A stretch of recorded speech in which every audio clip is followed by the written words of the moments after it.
મુખ્યમંત્રી શ્રી ખૂબ લાંબા સમય બાદ સાંતલપુર અનેક ખાતમુહૂર્તો કરવા આવી રહ્યા છે, સારું કામ કરવા આવી રહ્યા છે, એટલે સૌપ્રથમ હું એમને શુભેચ્છાઓ આપવા માંગુ છું.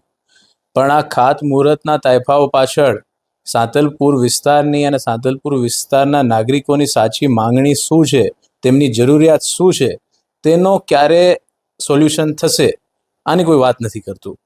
અને તે માટે કોંગ્રેસ પાર્ટીએ, યુથ કોંગ્રેસે, અમે લોકોએ નક્કી કર્યું છે કે વિસ્તારની જે માંગણીઓ છે તે પૂરી નહીં કરવામાં આવે તો આ કાર્યક્રમ બાદ ટૂંક સમયમાં ઉગ્ર આંદોલન સાંતલપુરથી શરૂઆત થશે, જે સમગ્ર ગુજરાત સુધી જશે. આ વાત યુથ કોંગ્રેસ આજે જનતા વચ્ચે લઈને આવી છે. માંગણીઓ કોંગ્રેસ પાર્ટીની કે અમારી નથી. જે માંગણીઓ છે આ વિસ્તારના લોકોની, આ વિસ્તારની માંગણીઓ છે.